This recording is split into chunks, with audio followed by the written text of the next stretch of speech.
Bom dia. Eu sou Cláudia Wilson, CEO da Biz Studio e sou diretora da TI da RioSoft. E estou hoje aqui como mestre de cerimônia para apoiar a RioSoft e agradeço a presença de todos nessa manhã ensolarada. E é um prazer receber vocês hoje, panelistas, moderadores, participantes presenciais e virtuais, para mais uma edição do seminário Inova IA. O Inova IA 2025 debate o uso responsável de inteligência artificial nas áreas de educação e ciência.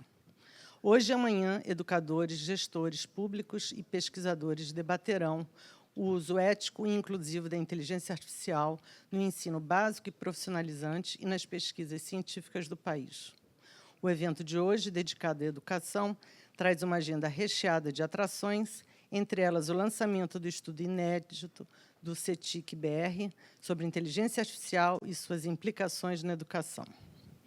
O seminário Inova IA é uma realização da RioSoft e tem como patrocinadores o CGI.br e o NIC.br e a Meta.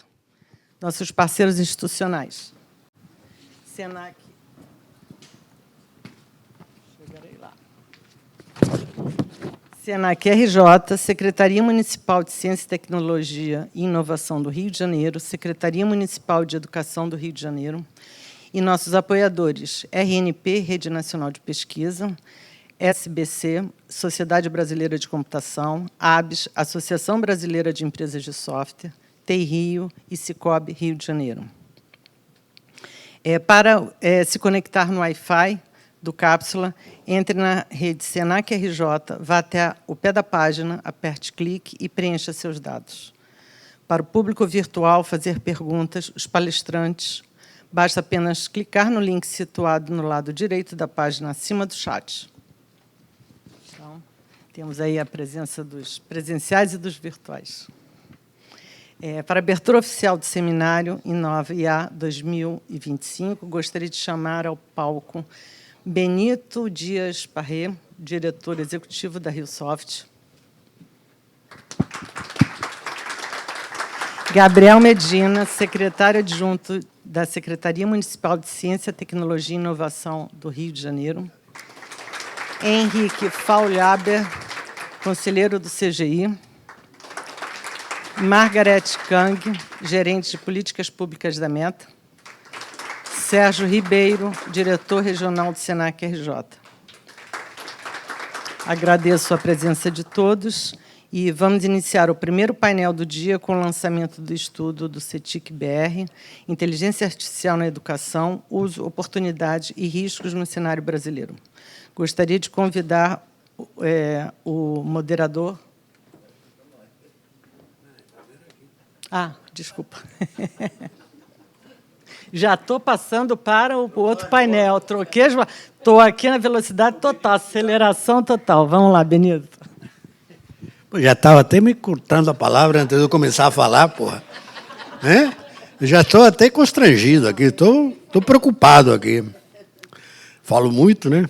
Bom dia a todos.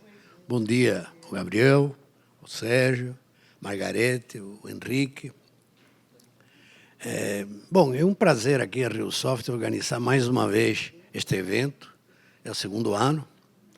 E a RioSoft, desde o início dos anos 90, quando foi criada em parceria com a Prefeitura do Rio de Janeiro, na administração do prefeito César Maia, a RioSoft esteve focada no desenvolvimento, no fortalecimento do setor de tecnologia de informação e serviços do Rio de Janeiro. A RioSoft sempre se caracterizou pela inovação, sempre foi uma entidade criada para ser inovadora. Eu lembro que as primeiras atividades que foram desenvolvidas foi um provedor de internet para as empresas de TI. Naquela época, início dos anos 90, imagina como era difícil você ter acesso à internet. E as nossas empresas precisavam de acesso à internet para poder se desenvolver. E a RioSoft foi pioneira criando um provedor de internet. E por aí fomos em frente, sempre focados em algumas atividades. Internacionalização, que tem sido um viés importante do desenvolvimento da RioSoft, com missões importantes na Europa, nos Estados Unidos, na América do Sul. Lembro, em especial, uma atividade que desenvolvemos em Angola durante vários anos, que fomos pioneiros nesse desenvolvimento em Angola. Naquela época, Angola começava e levamos nossas empresas para o mercado de Angola, que deu certo. Nos focamos sempre na educação, no fomento, no fortalecimento, enfim, no uso dos avanços que a tecnologia oferecia. Gestão, engenharia de software foi motivo ou pauta de pós-graduações que desenvolvemos em parceria uns anos já um pouco mais na frente com a Universidade de Cândido Mendes. Fizemos determinadas atividades que foram bastante importantes ao longo do tempo. E a RioSoft sempre manteve essa característica. Criamos um Centro Experimental de Conteúdos Interativos Digitais quando surgiu a TV Digital, e o Ginga, desenvolvido na PUC naquela época. Tivemos atividades e agora estamos focados, obviamente, até pela demanda e das necessidades do avanço da tecnologia, na inteligência artificial, obviamente. Então, estamos desenvolvendo um projeto para a criação de um centro específico para difusão, para acesso a novas plataformas acessíveis e abertas para nossas empresas na área de inteligência artificial. Estamos em desenvolvimento, em parceria com a PUC, de um projeto que acho que vai ser muito interessante e que esperamos, como sempre, ter apoio dos órgãos públicos no fomento dessa atividade que a gente pretende desenvolver. O Inova IA se enquadra dentro dessa preocupação com a inteligência artificial. E o nosso companheiro Henrique Faulave tem tido com muita competência, tem sido idealizador e formulador, é difícil, formulador deste projeto, e realmente tem sido muito sucesso. Estamos na segunda edição e esse ano focado em duas questões fundamentais: a inteligência artificial na educação e a inteligência artificial na ciência. No ano passado foi mais genérico em termos da difusão da inteligência artificial que naquele momento se apresentava como como um caminho tecnológico para nossas empresas. Então, realmente, eu fico muito satisfeito de estar aqui hoje e eu realmente agradeço muito a acolhida, sempre muito importante para nós do SENAC. Eu cumprimento muito o nosso companheiro Sérgio Ribeiro, diretor regional do SENAC, realmente que foi muito importante, o apoio da Prefeitura, o apoio da Meta, que esse ano está nos apoiando significativamente na realização do evento, e, obviamente, do CGI, enfim, de todas as instituições que nos deram apoio institucional. Fico muito satisfeito por estar aqui mais uma vez e desejo que tenhamos um excelente evento de informação e de aperfeiçoamento dessa nova tecnologia, dos campos da nova tecnologia. Muito obrigado.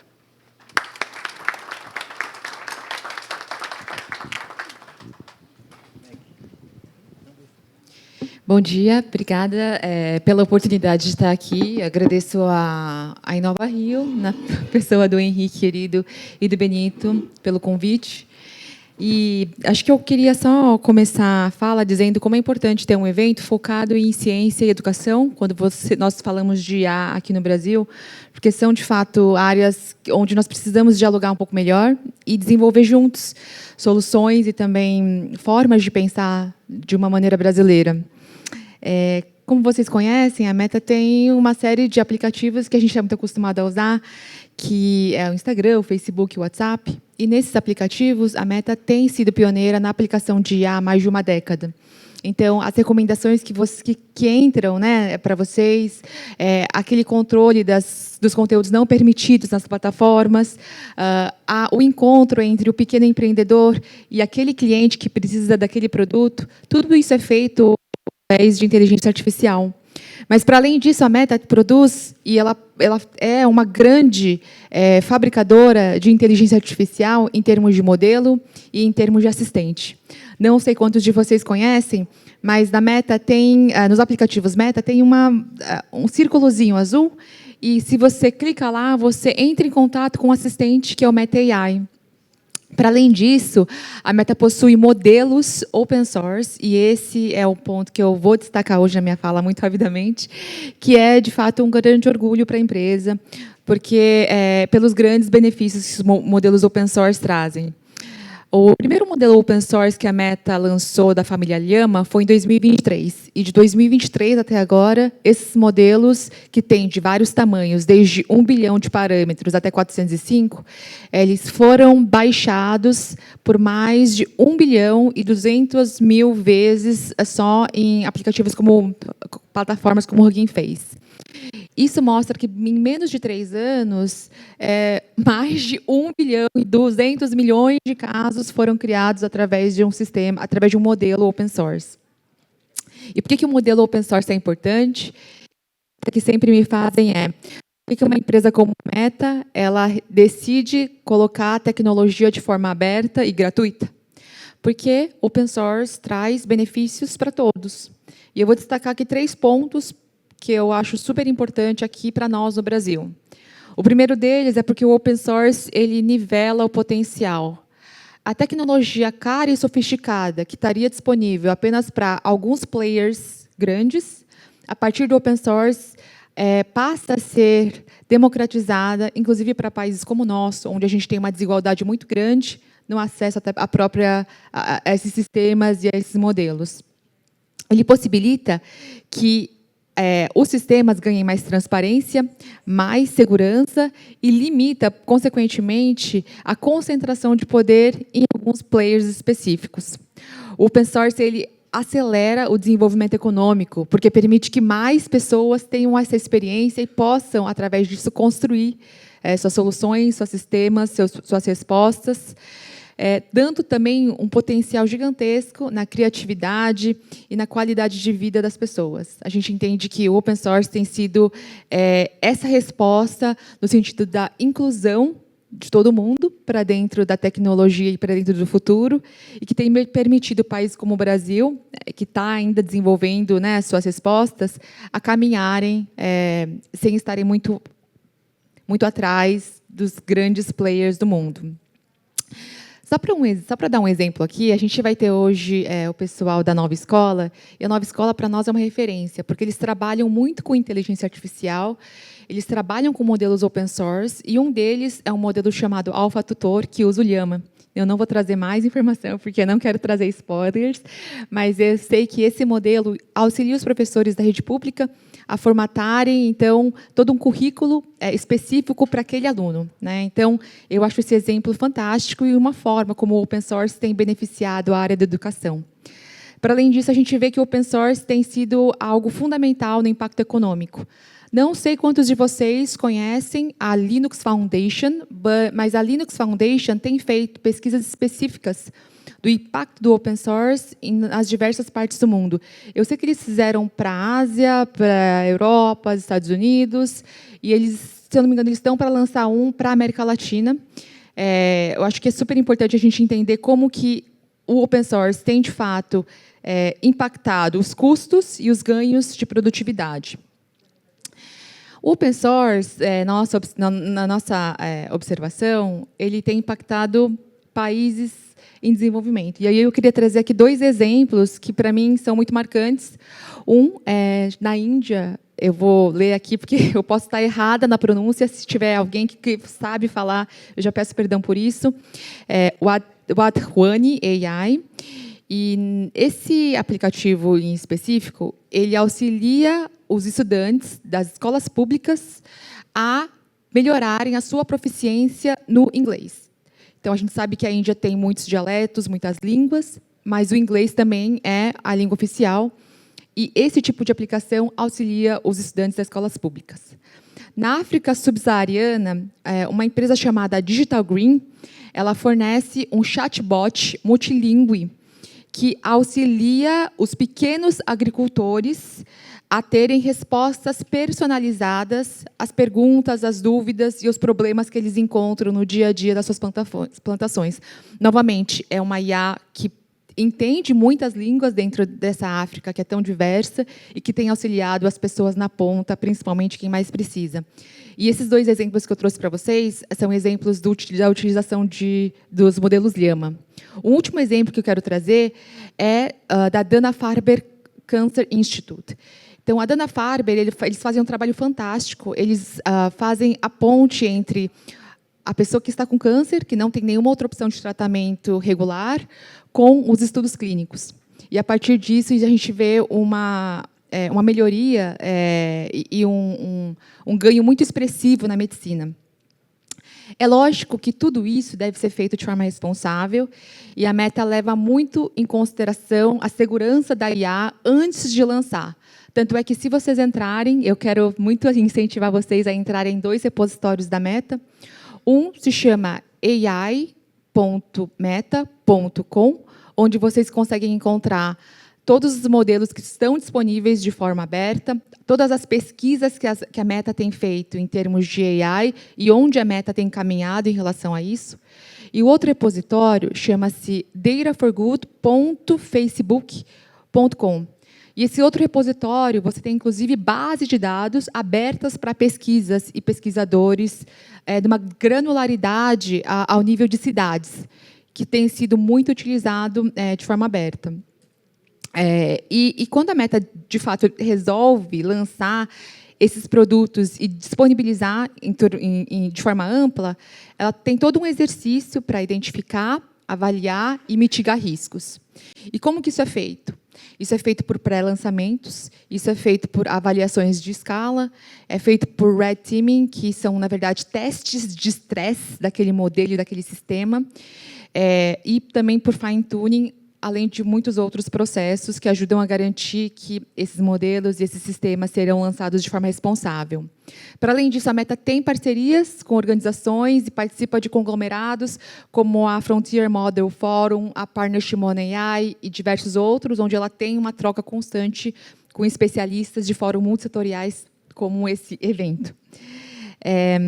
Quero fechar aqui a minha fala, antes que o Henrique me corte, dizendo que é um prazer assim, muito grande poder trazer um pouco mais de visibilidade daquilo que a Meta tem feito em termos de IA e, novamente, colocar para vocês a disponibilidade, todos esses recursos que estão disponíveis para todos nós, pesquisadores, governo, educadores, pequenas empresas, startups, e entender que tudo isso pode, de fato, ser utilizado para que nós, como sociedade, possamos construir um mundo melhor. Então, é nisso que eu acredito, e é por isso que eu agradeço também a oportunidade de estar aqui com vocês. Obrigada.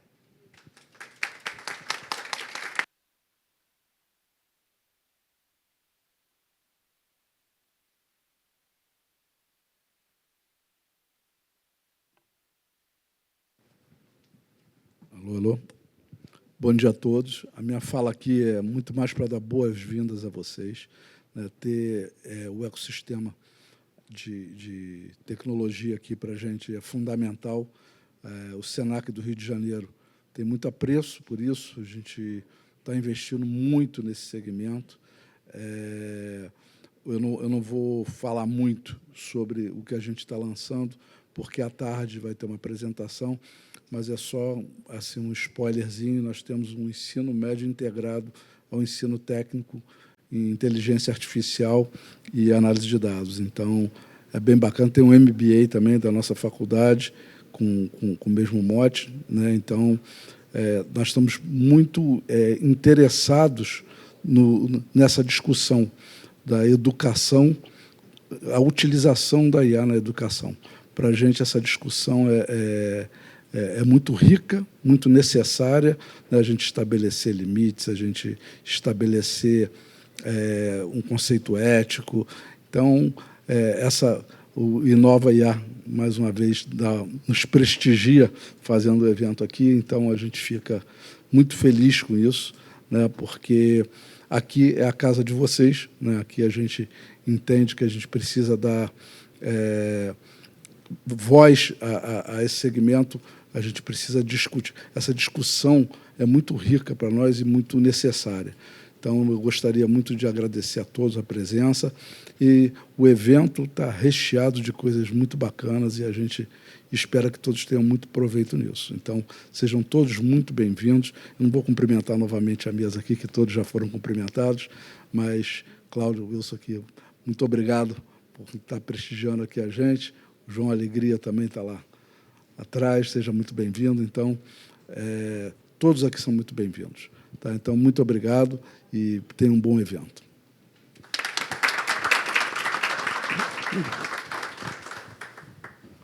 Bom dia a todos e todas. Queria cumprimentar aqui a mesa, Henrique, agradecer a parceria, parabenizar. A gente já fez uma prévia nas Naves do Conhecimento, abrindo esse evento aqui numa região mais periférica da cidade. Acho que foi uma boa oportunidade para fazer uma política de inclusão. Cumprimentar o Sérgio aqui, agradecer pela acolhida, Benito, todo o trabalho, história. Enfim, eu venho representando aqui a secretária Tatiana Roque, o prefeito Eduardo Paes. Eu sou subsecretário de Ciência, Tecnologia e Inovação, e eu queria basicamente falar de duas iniciativas que a gente tem tocado de forma rápida. Acho que a secretária vai ter uma mesa aqui amanhã, então ela vai poder se aprofundar e trazer para vocês de forma mais consistente, né, a nossa estratégia. Mas acho que todos estão sabendo, pelo menos quem é do Rio, de uma estratégia do prefeito, que chama Rio AI City, que é uma estratégia de construir a cidade do Rio de Janeiro como uma grande capital da inteligência artificial, né? Essa estratégia ela tem uma iniciativa grande, que é a gente trazer um grande data center para ali para o centro metropolitano, ali na Barra Olímpica, né? Onde a gente quer construir um maior data center da América Latina. A ideia é que até 27 isso se concretize. Mas, associado a isso, a Secretaria de Ciência, Tecnologia e Inovação tem uma estratégia também que traz uma perspectiva soberana e autônoma para o desenvolvimento de IA para a cidade. Então, o que a gente está agora anunciando deve se concretizar no ano que vem, porque tem todo um processo para a gente montar isso, é a compra de um supercomputador da NVIDIA. A gente está querendo trazer 5 máquinas B200, é um supercomputador que roda IA hoje, para quem tem um pouco de conhecimento, né, 15 vezes mais do que um H100, então é um supercomputador razoável para uma cidade. E esse supercomputador vai estar associado aos centros de pesquisa, de excelência de pesquisa que estão na cidade. O Rio de Janeiro, por ter sido a capital do Brasil, tem centros de excelência aqui ligados ao MCTI, muito interessantes, né? O CBPF é um deles, o INPA, que está lá no Mara Valley. A gente tem a COP, que aí é da Universidade Federal do Rio de Janeiro, onde a Tatiana é professora, mas temos a PUC, que lançou com a Fundação Bering um curso de IA. A ideia é que esse supercomputador ajude a organizar um centro de excelência em IA voltado para soluções para cidades, né? A gente pensar como é que a produção acadêmica, científica, que está presente no Rio de Janeiro, pode impulsionar soluções urbanas que melhorem a vida dos cariocas. E, para isso, a gente está também acoplando uma estratégia de inovação aberta. A gente, esse ano, fez o Desafio Rio.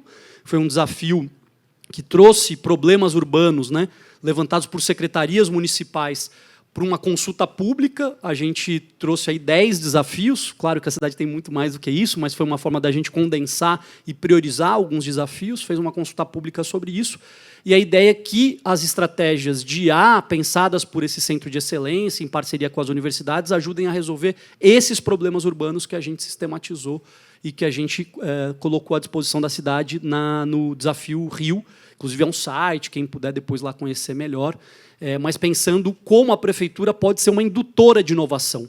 O Estado tem um papel não só de organizar o ecossistema, mas ele pode ser também comprador da inovação e da tecnologia, e a gente tem novos recursos para isso, seja aí a lei das startups, o marco da ciência e tecnologia, lei da inovação, que podem ser instrumentos importantes a serem utilizados para a gente poder pensar o Estado como indutor desse processo de inovação na cidade do Rio, no país, etc. E essa estratégia, obviamente, está articulada com a estratégia do PIBIA. A gente tem conversado com o Ministério da Ciência, Tecnologia e Inovação, com o MDIC, com o Ministério de Gestão brasileiro, enfim, pensando como é que a gente articula uma estratégia carioca. Obviamente, é uma estratégia nacional, porque a própria Europa já tem sinalizado isso, né, que a concorrência com a China e com os Estados Unidos não é possível ser feita sozinha. Nós precisamos pensar consorciada, uma cidade sozinha não tem como montar uma estratégia de IA, né?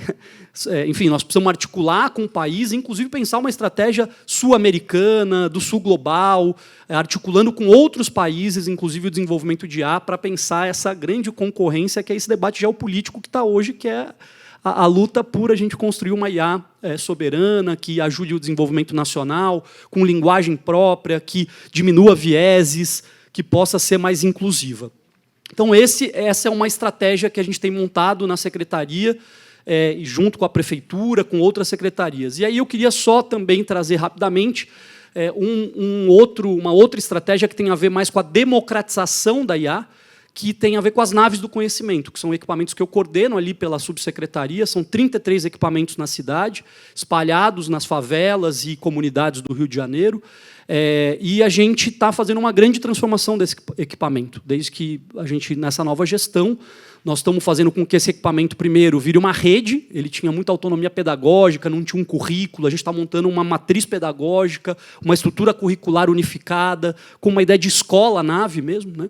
Estamos fazendo parceria com muita gente, inclusive está aqui, né? Conversamos com a Unesco, mas está aqui, Fundação Roberto Marinho, o próprio Senac vai levar 2.000 vagas de cursos de IA para as naves do conhecimento o ano que vem, tanto para empreendedores quanto para professores e tudo mais, né? E a gente está trazendo a perspectiva da educação crítica e midiática como uma diretriz fundamental, né, para que a gente possa estimular, né, que a aprendizagem nas naves do conhecimento parta dessa visão crítica, enfim, que é fundamental para a gente poder democratizar a discussão de tecnologia e de IA. A gente não pode só pensar levar a IA para os territórios, mas a gente tem que fazer com que as pessoas façam um consumo crítico das plataformas, de tudo isso que a gente sabe que tem muitos vieses, muitos problemas, né? Enfim, racismo algoritmo, uma série de discussões que a gente precisa fazer para que, de fato, a gente pense em um projeto de inclusão social, de democracia, de formação de professores descentralizado. As naves, inclusive, são equipamentos hoje utilizados para formar professores do programa, que são os JETs, né, que são os ginásios educacionais tecnológicos da prefeitura, já são 220 unidades, posso aqui estar errando o número exato, mas é mais ou menos isso, eu acho que até mais do que 220 unidades, e a gente já tem sido polo de formação de professores para a cultura maker, para a inclusão digital, para a transformação, né? Então, a gente acha que essa ideia de democratização também para a população é muito importante. É muito desafiador a gente pensar, a gente fala da inclusão digital como se todo mundo tivesse acesso, né, à internet, à tecnologia, mas no Rio de Janeiro a gente vive situações onde os territórios, a internet é dominada pelo crime organizado.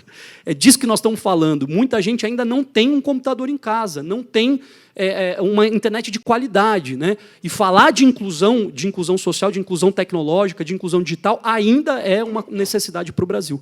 Muita gente não sequer tem acesso a dispositivos de qualidade, a gente viu isso na pandemia. Essa é uma tarefa fundamental também da Prefeitura do Rio, e a gente, pela Secretaria, tem também pensado nessa perspectiva. Então, acho que era a ideia de dar essas duas dimensões, uma estratégia mais de desenvolvimento, né, com o Rio AI City, mas uma estratégia de democratização, de educação crítica, propositiva, para a gente poder transformar a cidade numa cidade para todos, uma cidade democrática e desenvolvida. É isso, obrigado.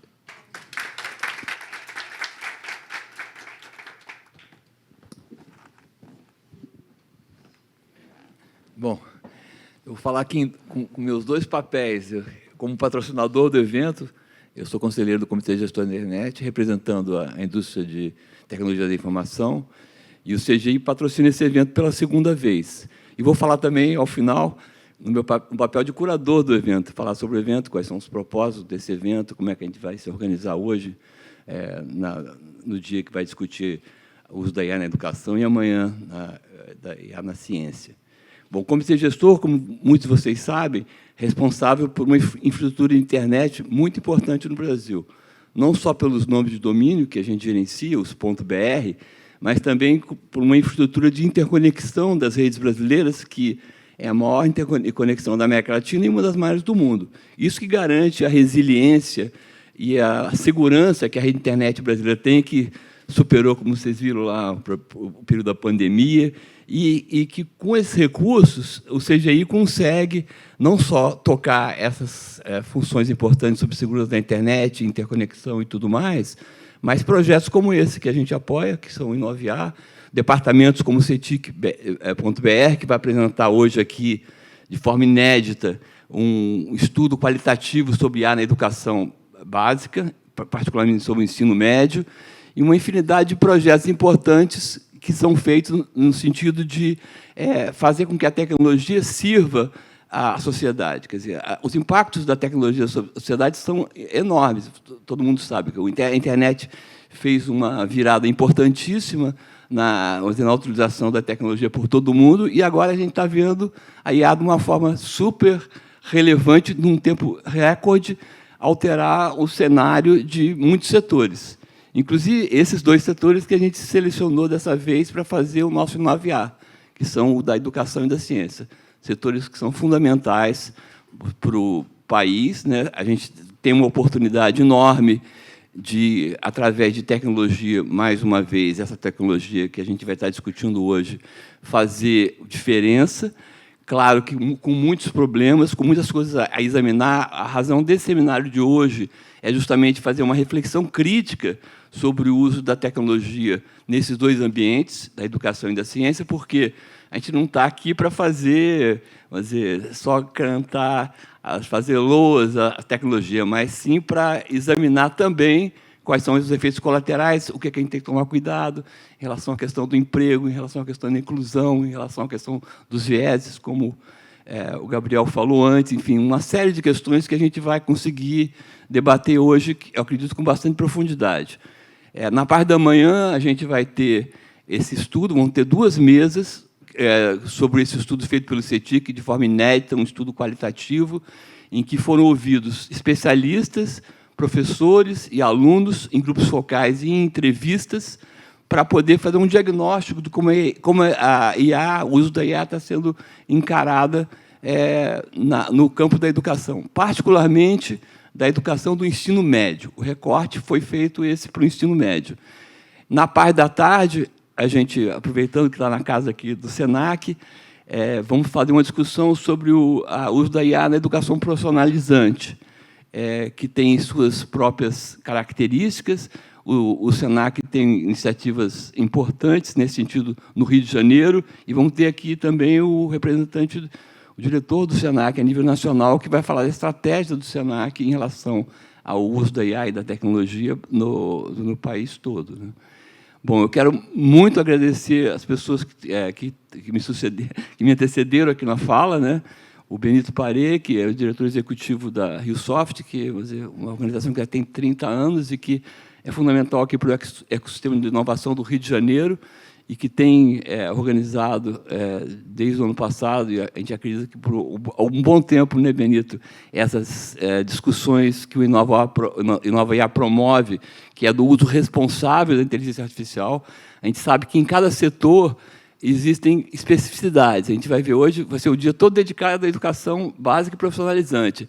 E assim na saúde, assim em diversos segmentos da sociedade. Então, a gente vai continuar fazendo, nos anos seguintes, sempre agora, recortes temáticos para examinar em profundidade perspectivas e riscos que a gente tem quando usa essa tecnologia, que é muito promissora, com certeza, mas que exige uma série de cuidados. Agradecer bastante aqui ao Sérgio essa acolhida que o SENAC nos dá aqui, que ele estava nos explicando aqui, não só na questão profissionalizante, mas também na questão da inclusão de pessoas com necessidades especiais. O SENAC tem todo um olhar para essa questão da inclusão. O João vai falar mais tarde, da Fundação Roberto Marinho, ele me falou que dos 10 milhões de pessoas que invadiram o sistema escolar, 30% têm necessidades especiais. Então, esse olhar para quem tem necessidade especial e como que a tecnologia pode ajudar quem tem necessidades especiais, eu acho que é um foco muito importante da nossa discussão. Agradecer super ao Gabriel, que está hoje representando a Tatiana, e o prefeito. A secretaria foi fundamental na construção desse projeto. Na verdade, ela que nos aproximou da Secretaria Municipal de Educação, que vai estar representada hoje na parte da tarde, e também com a Secretaria Estadual de Educação. A gente vai ter um representante da coordenadora de toda a parte de ensino médio do Estado do Rio de Janeiro, e falando exatamente sobre esse tema que é objeto do estudo, que vai ser apresentado na parte da manhã. A Meg teve que sair, ela tinha uma reunião interna lá em São Paulo, saiu, mas a Meta também está sendo super parceira nossa, no sentido de reconhecer que esse espaço, assim como o CGIBR, é um espaço multissetorial, em que a gente procura trazer especialistas de várias áreas, a academia, o governo, porque é muito importante tudo que a gente discute aqui em relação às políticas públicas, as empresas, né, que produzem essas ferramentas, vamos dizer, o terceiro setor. Então, o Inoviar um pouco continua o esforço multissetorial que o próprio CGIBR faz, no sentido de buscar consensos, de trazer os players para a mesa e tentar discutir de forma consciente, crítica, vamos dizer, madura, os desafios que a gente tem pela frente. Eu agradecer demais aí ao tempo de vocês, que eu espero que a gente tenha um bom evento. Vamos lá partir para a primeira mesa, cumprimentar o pessoal que está online. A gente ontem fez uma estatística, tem 49 cidades representadas na nossa espectadores virtuais. Não sei, depois eu vou ver as estatísticas quando estão efetivamente assistindo, mas isso foi gravado depois no YouTube. Assim, está muito satisfeito de fazer esse segundo evento e contar com a colaboração de todos vocês. Obrigado. Obrigada.